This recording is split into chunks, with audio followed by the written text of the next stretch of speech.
A macro-região tem discutido o assunto e por isso o Jornal da Clube preparou um bate-papo para falar de causas e de prevenção. Acompanhe. Agregando valor às comunidades, integrando a macro-região e formando opinião, no nosso núcleo de jornalismo, o delegado da Infância e Juventude, Haroldo Chaldi. Em São Carlos, a psicóloga Vitória Caroline dos Santos. E em Franca, a também psicóloga Gisele Ribeiro. Doutor Haroldo, começando com o senhor. A gente tem um dado alarmante em nível nacional que a cada 4 casos de abuso sexual, 3 são vítimas crianças ou adolescentes. Eu queria começar entendendo a realidade que vocês, policiais, conseguem ver, conseguem enxergar no dia a dia. Por que nós chegamos nesse nível? Olá, muito obrigado pelo convite inicialmente, boa tarde. Acho que vários fenômenos explicam isso, Urbinati. Eu acho que a internet, ou redes sociais dentro da internet, infelizmente acabam contribuindo de forma bastante volumosa nesses números, tá? A gente vê, principalmente entre os jovens, que é o caso da Diju, a gente, de forma complementar à DDM, Delegacia de Defesa de Mulher, a Delegacia da Infância e Juventude, ela apura crimes, seriados infracionais, eu vou tratar aqui como ilícitos para facilitar, praticados por adolescentes e crianças. A gente nota, sobretudo entre os adolescentes, e muitas vezes tendo como vítimas outros adolescentes, essa prática de crimes contra a dignidade sexual, e muitas vezes o mecanismo empregado é a internet. E há uma explicação em que especialistas se baseiam, que a mim faz bastante sentido, que quando a pessoa está, isso vale para o bullying também, vale para outras formas de agressão. Quando ela está pessoalmente, ela primeiro tem o risco da represália por parte da vítima, da reação, ela tem também a reação do grupo que está ao redor, seja numa escola, os alunos, professores, funcionários, enfim. Há uma certa repressão social para que ela não se conduza de maneira irregular. Porém, na tela de um computador, seja de um celular, de um notebook, de um laptop, uma pseudo-coragem aflora, que faz com que ela haja de maneira com que ela não agiria pessoalmente. Pois bem, nós na Diju fazemos um trabalho de apuração, repressão, enfim, aos infratores, mas também, paralelamente, agimos de uma maneira preventiva, na medida do possível, né? Proferindo palestras, participando, seria uma espécie de uma ação intersetorial, com a Justiça Restaurativa, com o CREAS, com a SEMAS aqui em Ribeirão Preto, tudo isso visando a prevenção a esses delitos, a esses atos infracionais. E também a conscientização dos jovens, que inclusive agora em algumas escolas tem até aula de educação sexual, e que eles entendam que essas práticas são práticas similares a crimes e elas geram consequências, né, que inclusive envolvem até não há prisão para adolescentes, mas há apreensão na Fundação Casa, que é praticamente o equivalente a uma prisão. Então, o mais importante é isso, e a gente chama a atenção aqui dos pais responsáveis e, sobretudo, em escolas e outros sistemas, que sempre procure orientar esses jovens para que eles não incidam nesse caminho delituoso. Vitória, a gente tem um dado que chama muita atenção, é que quase 70% dos abusos sexuais infantis, eles se dão dentro das casas e 88% das vítimas são meninas. Que sociedade doente é essa que, em vez de proteger a criança dentro de casa, está atacando ela da maneira mais vil possível? Sim. Primeiramente, boa tarde, né? Agradeço ao convite e é exatamente isso, né? A gente tem os dados que mostram que realmente a maior parte dos casos acontecem dentro de casa, vindo de figuras de poder, né? Então, a gente pensa justamente nesse sentido. O que vem acontecendo para que esse tipo de situação se alastre tanto, né? Porque é uma violação contra os direitos humanos da criança, do adolescente, que geram muitas consequências psicológicas, né? A gente pensa na criança, o quanto elas acabam regredindo alguns comportamentos, né? Os adolescentes, o abuso de substâncias também está muito associado, e aí a gente vê que de um problema que a gente precisa falar sobre, né? Como esse tema que estamos conversando aqui, debatendo aqui, de um possível familiar, né, que abusa de uma criança, de um adolescente, e o quanto de situações também perigosas isso vai se alastrando, né? Vai se concretizando mais ainda. Por exemplo, quando um adolescente, então, se engaja no abuso de substâncias por conta de um abuso sexual, né? A rede de apoio, como que está essa rede de apoio? Ele está conseguindo falar? Não está? Né? Para que a gente pense que esse comportamento vem sendo o reflexo de algo que ele está passando internamente e muitas vezes não consegue dizer. Então, da onde vem, né, quais são as consequências também que a gente pode pensar para esse agressor, né? Quem é esse agressor? E então a gente precisa ter um olhar diferenciado para essas situações.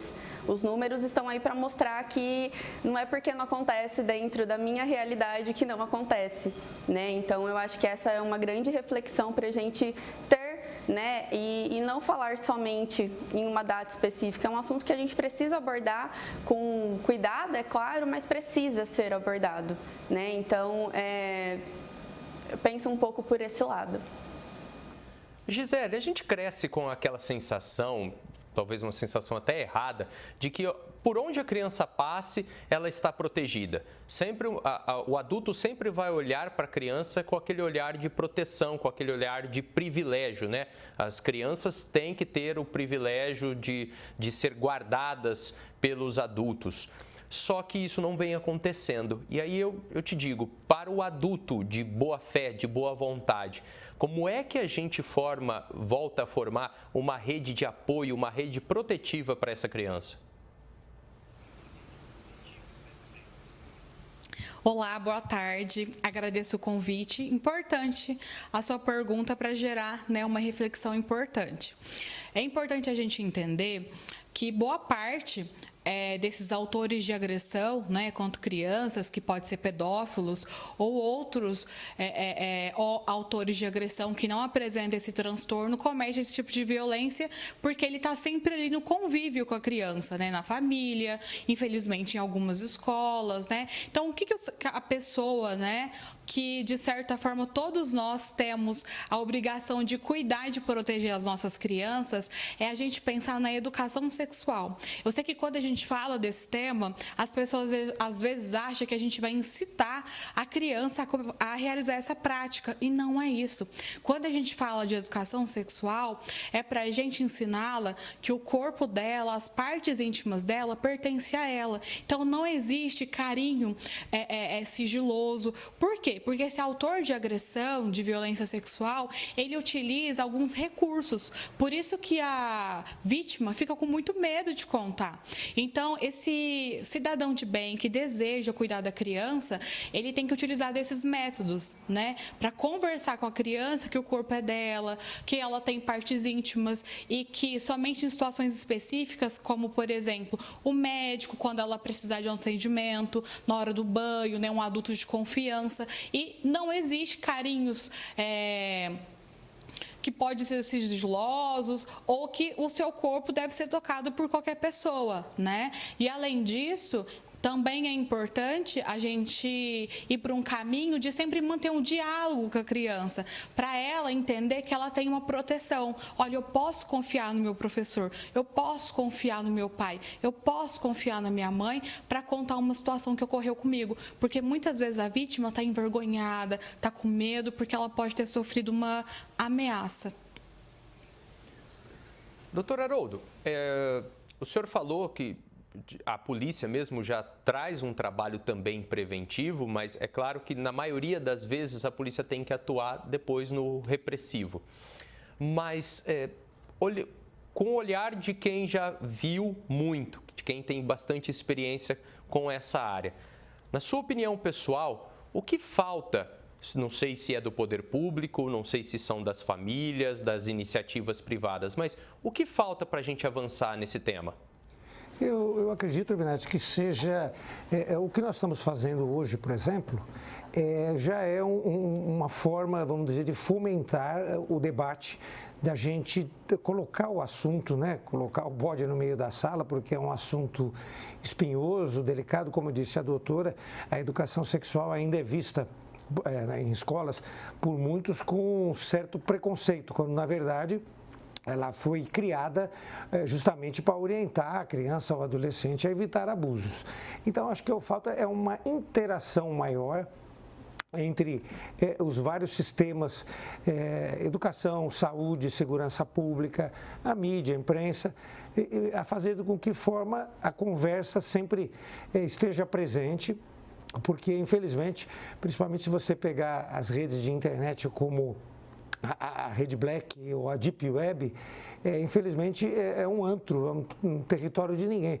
Mas a gente sabe que as forças de segurança mantêm investigação constante sobre isso, a fim de evitar que isso se alastre, mas infelizmente é uma luta permanente. Então, creio eu que a solução é o diálogo e que a sociedade conte com as forças de segurança, dentre as outras interseccionalidades, para que esses problemas sejam diuturnamente combatidos, discutidos e combatidos. Doutor, só mais uma pergunta. Esse é um tipo de tema que a pessoa não deve evitar de se intrometer, ou seja, quem visualiza, quem suspeita de situações como essa, de agressão sexual contra criança, por exemplo, tem que se intrometer, tem que fazer a denúncia? É uma pergunta bastante interessante, até porque está muito na moda a seguinte questão: se os pais podem, devem ou não podem, não devem, por exemplo, ver o que o adolescente, as páginas que o adolescente está entrando no celular, no seu computador, os sites que ele está visitando, e a resposta é devem, é obrigação, inclusive, até no sentido de orientar, no sentido de prevenir. E o mesmo vale para esse assunto, né, Binete? Tem sim. Se ele desconfiar, ele tem que ir atrás, procurar as autoridades, procurar o sistema de saúde, a rede social, a rede de apoio e ver se aquilo que ele está suspeitando realmente está acontecendo e combater aquele mal. Vitória, quem trabalha com criança e adolescente sabe que é grande o número de famílias que abriram mão da educação e delegaram para as telas, para os celulares principalmente.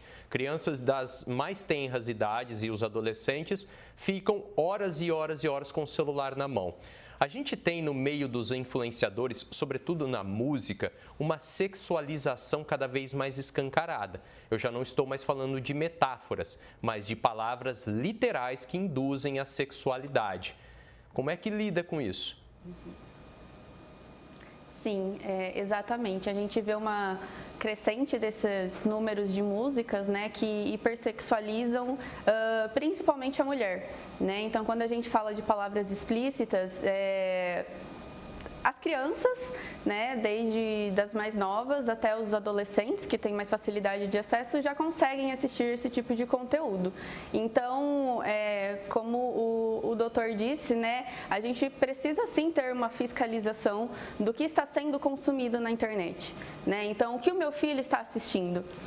A gente não deveria, né, de certa forma, delegar à internet, né, delegar às telas a educação dos nossos filhos, das nossas crianças, dos nossos adolescentes, né? Então, a gente precisa ter esse cuidado, claro, tendo ali uma conversa, um diálogo mútuo, né? Ter essa questão de uma família onde o diálogo sempre é muito prezado, onde você consegue conversar com a criança, com o adolescente, expor dentro, né, dessas questões o que é o caminho mais correto a ser seguido, o que não é, para que a gente fique atento. Então, se você tem um diálogo, uma conversa sobre educação sexual e você tem a liberdade de conversar com a criança ou com o adolescente sobre o que está acontecendo, a gente consegue ter o acesso e falar, olha, é isso que você está ouvindo, né? E não só de deixar colocar as telas nas mãos das crianças e dos adolescentes, mas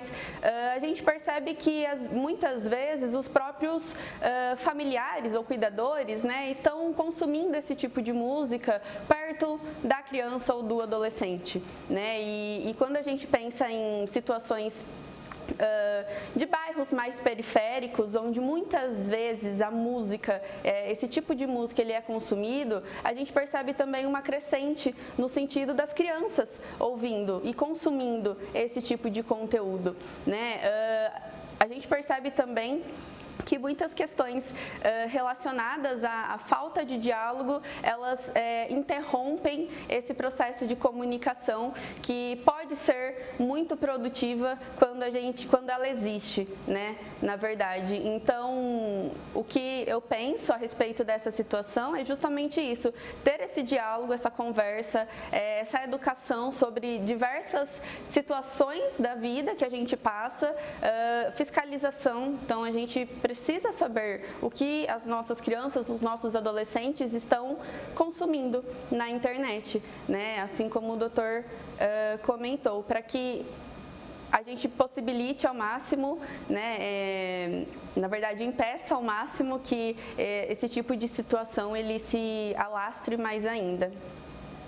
Gisele, em outros bate-papos aqui, a gente já falou a respeito, por exemplo, de saúde mental dentro das escolas, que os nossos professores, diretores, coordenadores, funcionários, todos da educação, estão precisando muito desse auxílio. E os jovens na escola, muitas vezes, vivem uma realidade paralela. Eles são um adolescente, uma criança dentro de casa e outro no universo da escola. Já não passou da hora da gente ter a presença desse terapeuta, desse psicólogo, psicopedagogo, trabalhando a investigação do ambiente escolar, realmente ali entender como esses adolescentes estão se relacionando? Concordo com você. A escola é um lugar que muitas vezes a criança ela vai buscar ajuda, né? Um professor que ela confia. E como você pontuou, a escola também está sendo um espaço que está ocorrendo muita violência entre os alunos ou até mesmo violência contra os profissionais. E sim, a presença desses profissionais poderia ajudar a identificar a situação de violência e realizar o encaminhamento correto, né? Como o tratamento psicológico para a vítima de violência sexual e também fazer um trabalho sobre essa agressividade, o que está acontecendo, o que isso significa, né? Por quê? Porque o jovem, a criança, muitas vezes, né, ele está externalizando alguma coisa que está ocorrendo em casa. Muitas vezes, né, ele pode, devido a um trauma ou algo que aconteceu com ele, né, ele pode estar utilizando a agressividade como forma de se comunicar, ou ele pode, infelizmente, os números já nos mostram isso hoje, né, o aumento de uso de álcool e outras substâncias, né, até mesmo por crianças. Isso vai mudar o comportamento dela. E como você pontuou também, tem a questão dos transtornos mentais, né? A violência sexual, ela tem uma correlação em relação a isso, né? Quando a criança sofre esse trauma, é possível que ela abra um quadro de transtorno mental, como depressivo, ansioso. E se ela já tem um transtorno mental e ela sofre uma violência sexual, ela pode apresentar, inclusive, a agressividade. Então, são muitos fatores, né, que ocorrem dentro dessa escola. E esses profissionais, junto com a Rede de Garantia de Direitos da Criança e do Adolescente, que é o CREAS, o CRAS, o Disque 100, a Unidade Básica de Saúde, juntos, a gente pode conseguir diminuir esses números que são alarmantes, né? E a própria saúde mental, tanto dos professores e outros profissionais que estão na escola e também proteger as nossas crianças e adolescentes. Participaram desta edição do Jornal da Clube, no nosso núcleo de jornalismo, o delegado da Infância e Juventude, Haroldo Schaldi. Em São Carlos, a psicóloga Vitória Caroline dos Santos. E em Franca, também psicóloga Gisele Ribeiro. A todos o nosso muito obrigado.